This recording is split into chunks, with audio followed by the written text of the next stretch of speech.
الحمد لله رب العالمين والصلاة والسلام على أشرف الأنبياء والمرسلين وعلى آله وأصحابه ومن تبعهم بإحسان إلى يوم الدين أما بعد.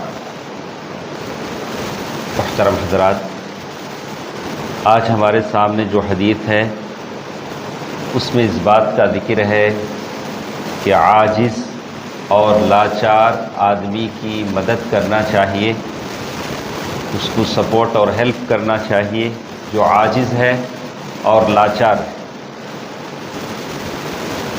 سب سے پہلے اب اس حدیث کو پڑھ لیتے ہیں. عن ابی ہریرہ رضی اللہ عنہ قال قال رسول اللہ صلی اللہ علیہ وسلم ان اللہ عز وجل یقول یوم القیامہ یا ابن آدم مرضت فلم تعدنی قال یا رب کیف اعودک وانت رب العالمین قال اما علمت ان عبدی فلانا مرض فلم تعد اما علمت انک لو عدته لوجدتنی عنده. ابو ہریرہ رضی اللہ تعالی عنہ فرماتے ہیں کہ اللہ کے نبی صلی اللہ علیہ وسلم نے فرمایا، اللہ تعالی قیامت کے دن فرمائے گا، اے آدم کے بیٹے، میں بیمار ہوا، تو نے وزٹ نہیں کیا، تو نے عیادت نہیں کی.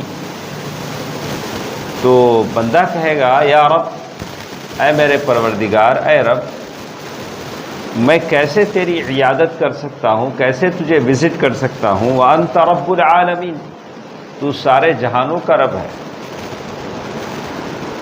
تو بندے کو یہ ہے کہ اللہ تعالیٰ کیسے بیمار ہو سکتا ہے حالانکہ وہ سارے جہانوں کا رب ہے.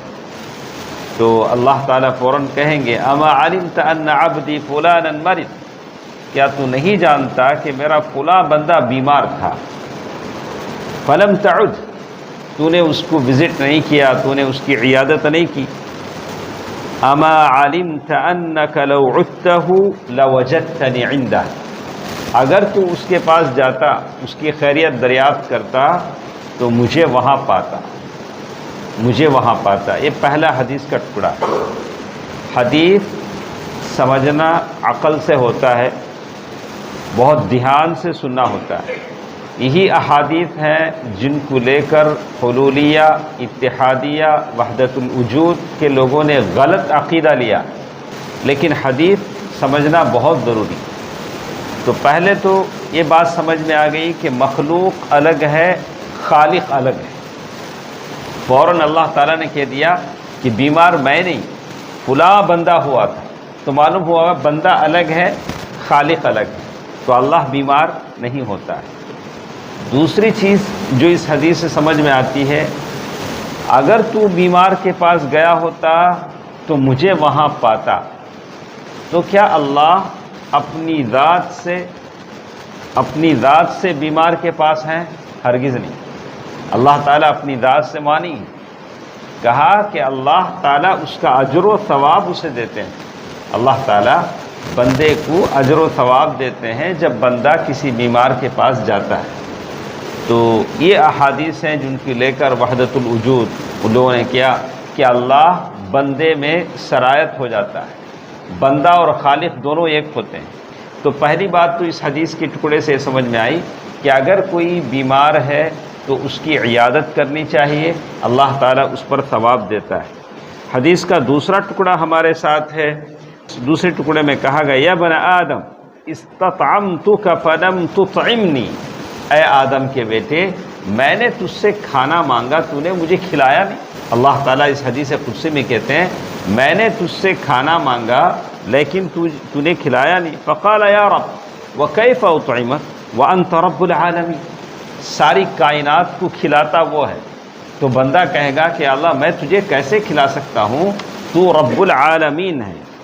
قال اما علمت انه استطعمك عبدی فلان فلم تطعم، کیا تو نہیں جانتا کہ تیرے محلے میں، تیرے پڑوس میں فلاں بھوکا تھا، کھانے کے لیے تڑپ رہا تھا، کھانا اس کے لیے نہیں تھا، تو نے اسے نہیں کھلایا.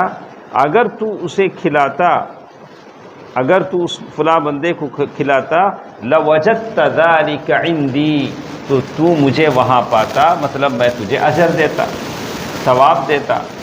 تو پہلی چیز بیمار کا وزٹ کرنا، دوسری چیز کسی بھوکے کو کھانا کھلانا، بھوکے کو کھانا کھلانا جو تڑپ رہا ہو۔ تو ہمارے پاس ایسا ہے جو کھاتا ہے اسی کو لوگ کھلاتے ہیں۔ آدمی کھلائے کسے؟ پاگل جو مانگ نہیں سکتا زبان کھول کے، جو آدمی اچھا مست کھاتا اسی کو، کمرشل فقیر تھوڑے ہوتے ہیں انہی کو کھلاتے ہیں، جیسے لوگ کھانے کے بعد میٹھا کھلاتے ہیں۔ ارے جو بھوکے ہیں، جو کھانا مانگ نہیں سکتے، پاگل ہیں، عاجز ہیں، لاچار ہیں، خود سے اٹھ کر اپنا کھانا لا بھی نہیں سکتے، ایسی چیزوں کو، ایسے لوگوں کو کھلانے کی کوشش کریں۔ اس کے بعد پھر کہا یا ابن آدم استسقیتک فلم تسقنی، اے آدم کے بیٹے میں نے تجھ سے پانی مانگا تو نے مجھے پانی نہیں دیا۔ تو بندہ کہے گا یا رب کیف اسقیک وانت رب العالمین، اے اللہ میں تجھے کیسے پانی پلا سکتا ہوں، تو سارے جہانوں کا رب ہے۔ قال استسقاک عبدی فلان فلم تسقه، فلاں بندے نے پانی مانگا تو نے اسے پانی نہیں پلایا۔ اما انک لو اسقیتہ وجدت ذلک عندی، اگر تو اسے پانی پلاتا تو وہاں مجھے پاتا۔ تو یہ تین بڑے بڑے کام ہیں، پانی پلانا، کھانا کھلانا، بیمار کا وزٹ کرنا۔ یہ بہت بڑے کام ہیں جو آپ کے لیے اللہ تعالیٰ سے اجر دینے کا سبب ہوتے ہیں۔ ہم سمجھتے ہیں کہ یہ عبادتیں یہ تو ضروری، یہ تو واجب ہے، یہ تو واجب ہے۔ زکوٰۃ فرض ہے، آپ مالدار بن جاتے ہیں۔ اس کے علاوہ جو نفلی زکوٰۃ اسے آپ ادا کریں، اور اس میں کھانے میں، پلانے میں، بیماروں کے علاج و معالجے میں خرچ کریں۔ اللہ تعالیٰ سب کو صحت و عافیت کی دولت دے۔ اللہ تعالیٰ دنیا میں کوئی ایسا آدمی نہ رہے جو بھوک کی وجہ سے مر جائے، کوئی ایسا نہ رہے جو پیاس کی وجہ سے مر جائے۔ یہ سارے ثواب کے کام ہیں، اللہ تعالیٰ ہم سب کو کرنے کی توفیق دے، آمین۔ والسلام علیکم ورحمۃ اللہ وبرکاتہ۔